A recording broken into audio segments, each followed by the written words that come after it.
March 15, 1945, the Saarland. 0430 hours, Oberleutnant Wilhelm Richter pressed himself deeper into the muddy crater as another salvo of American artillery shells screamed overhead. For 3 weeks, his depleted infantry regiment had held this sector against Patton's Third Army. Richter thought he'd seen it all: the brutal artillery, the fighter-bomber sweeps, the predictable rush of Sherman tanks. His men knew the drill, but this morning the rhythm felt wrong. The American guns had gone silent 10 minutes ago, too early. In the darkness, Richter heard tank engines, a swarm of them, but they were holding position instead of advancing. Then he heard something else, a metallic clanking, amplified across the American line, like scaffolding being assembled. Feldwebel Klaus Hoffmann crawled into the crater, his face pale in the pre-dawn dark. "Sir, forward reports strange activity. The Americans are bringing up trucks. Ordinary trucks. Doing something to them. Trucks." Richter almost laughed.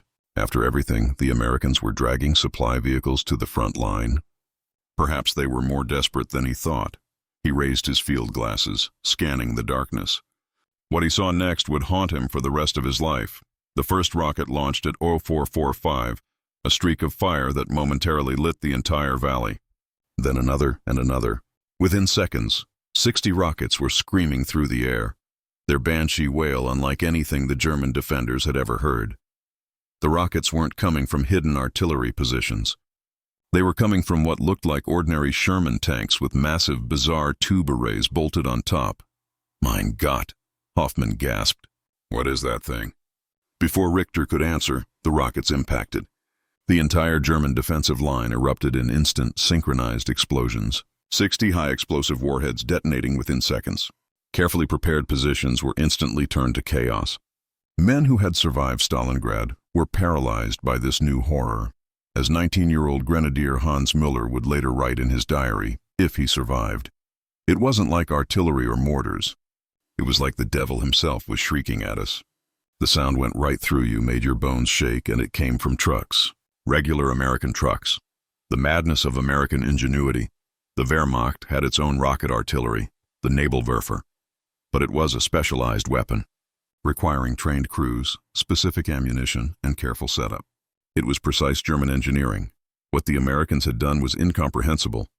They had taken ordinary existing vehicles, Sherman tanks, regular $2 frac 1 2-ton army trucks, and simply bolted rocket launchers onto them. No specialized chassis, no years of development, just brute force pragmatism. Major Friedrich Kohler, a 7-year veteran artillery officer, watched through his rangefinder as 3 more of these rocket-launching Shermans moved into position. He was seeing a violation of military doctrine. "They must be desperate," he told his adjutant. "Strapping rockets to tanks like some partisan trick. It can't be reliable," but it was terrifyingly reliable. And the Americans seemed to have an endless supply. As the sun rose, Kohler counted at least 12 of these Shermans, which the Americans called the T34 Calliope, for the musical instrument they resembled. Worse, there were also ordinary supply trucks fitted with arrays of rocket tubes, firing salvos of 36 rockets at a time. The psychological effect was immediate and devastating. You could mentally prepare for the Soviet Katyusha trucks. But when any American vehicle could suddenly unleash rocket hell, nowhere felt safe. "The Americans are mad," Obergefreiter Erich Braun, a veteran of Kursk, wrote in a letter never sent. "They put rockets on everything. Yesterday, from a normal supply truck. Today, from tanks that look like they have organ pipes growing from their turrets. They must have so much production they can afford to experiment like children with toys. We husbanded every shell. They turned their vehicles into carnival attractions that spit death. Perfection versus abundance." The American rocket program was a perfect storm of industrial capability and practical improvisation. The rocket itself, the 4.5-inch M8, was nothing special. But fired in massive numbers from mobile platforms, the shock effect was crippling. The T34 Calliope, initially greeted with skepticism by some generals for being too heavy or vulnerable, was embraced by field commanders. Why spend years developing the perfect rocket artillery vehicle when you could simply bolt 60 rocket tubes onto an existing Sherman tank and achieve immediate battlefield superiority? The system could even be jettisoned when not needed, returning the Sherman to a traditional tank role. General Major Hans von Kleist, watching the American advance, couldn't hide his dismay. "This is not warfare as we understand it. This is industrial brutality," he elaborated. "They don't develop weapon systems. They mass-produce components and stick them together like building blocks. When we developed the Nebelwerfer, it took 3 years of research, specialized facilities, and trained crews. These Americans probably decided to do this over lunch and had the first units ready by dinner." He wasn't far wrong. The German military mindset emphasized careful development and doctrinal purity. The Americans emphasized what worked now, relying on their ability to build solutions in abundance. The psychological defeat by noon on March 15th. The German defensive line had psychologically shattered. Units that had held against everything else simply dissolved when faced with the screaming rocket barrages from seemingly ordinary vehicles. Oberleutnant Richter's desperate message to headquarters was simple: enemy employing new rocket weapon in overwhelming numbers mounted on standard vehicles. Psychological effect on troops severe. Cannot hold.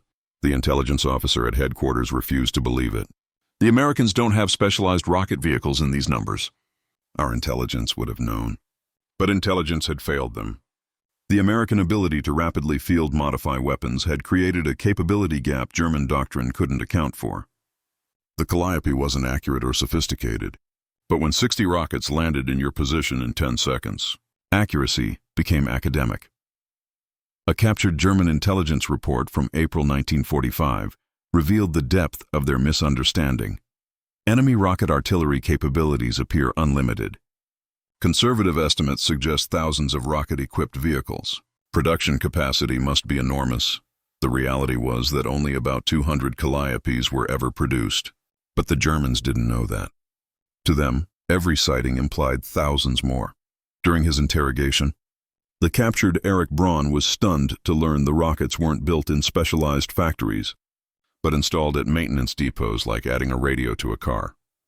"You must understand," Braun finally said, his English halting. "In Germany, such a weapon would be a national project. You do this like adding a radio to a car." As March turned to April 1945, the rocket vehicles became the ultimate symbol of American abundance.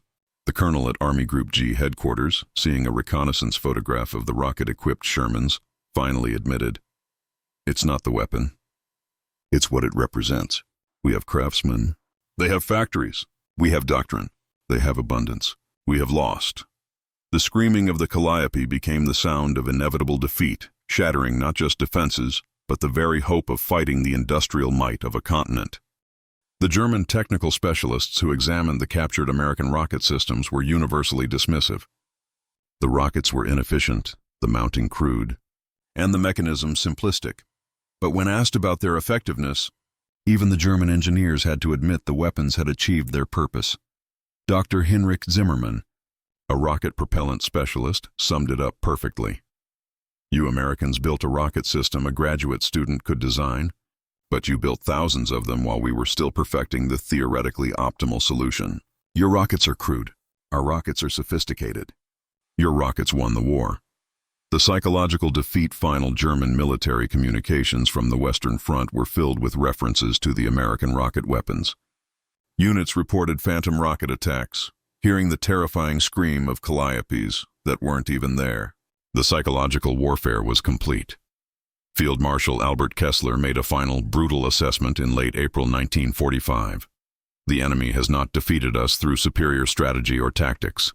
They have simply overwhelmed us with material abundance. They put rockets on trucks because they can. They fire thousands where we would fire dozens. They have made war into mass production, and we cannot compete with the assembly line." On May 7, 1945, Germany surrendered unconditionally. Many German prisoners cited the American rocket weapons as the final straw, not because they were the deadliest weapons, but because of what they represented. Feldwebel Klaus Hoffmann, who survived that first barrage on March 15th, was later asked in a French POW camp what weapon he feared most. His answer was immediate: the rocket trucks. Any nation that can put rockets on trucks for fun, that can waste them on minor targets, that can produce them like candy, such a nation cannot be defeated by soldiers. We were fighting against factories, not armies. The Calliope and its truck-mounted cousins were soon withdrawn from American service and largely forgotten, overshadowed by the atomic bomb. But for the Germans who faced them, They remained the ultimate symbol of American industrial power, crude, overwhelming, and unstoppable. The lesson of abundance, Oberleutnant Wilhelm Richter, a survivor of the Saarland battle, later wrote in his memoirs, "We Germans always sought the perfect weapon. The Americans simply sought enough weapons. We built the V-2 rocket that could hit London from the continent. They put smaller rockets on trucks and won the war." The lesson was simple, yet profound. In modern industrial warfare, quantity has a quality all its own. The ability to mass-produce good enough solutions would always defeat the pursuit of perfection. The psychological breaking point for the Wehrmacht wasn't the sound of the explosions. It was the sheer casual abundance of American firepower. They couldn't believe America would turn ordinary trucks into rocket artillery, and that disbelief itself was the weapon. This failure of doctrine drove entire units to break. Oberleutnant Hermann Dietrich, who had commanded an anti-tank battery that destroyed 17 Allied tanks, ultimately ordered his men to abandon their perfectly positioned, loaded to text guns rather than engage one rocket-equipped Sherman. We all understood fighting that thing would only bring more of them. The mere sight of the Calliope triggered a panic that overrode years of training. The Germans weren't running from the weapon. They were running from the unlimited American capacity to respond. The American way of war, the American approach shattered the German military's entire philosophy. German doctrine relied on measured responses, efficiency, and precision. The Americans fired rockets like they were celebrating the 4th of July. 60 rockets to suppress a machine gun nest. 60 rockets to clear a roadblock. As Major Hans Kruger, a captured officer, bitterly articulated, "You Americans have destroyed the art of war. There is no art in what you do. You simply produce and deploy. You have made war into factory work. We were soldiers. You are production managers with uniforms." Post-war analysis proved the psychological effect was real. Units facing rocket-equipped vehicles surrendered at 3 times the rate of those facing conventional weapons. Master Sergeant William Cooper, a Calliope operator, summed up the disconnect. "We thought the Germans would laugh at our contraption. Instead, they were terrified. I guess when you can afford to strap rockets to tanks for the hell of it, that sends a message." The message was clear. America had won because it could afford to be wasteful. The screaming rockets were not just explosives.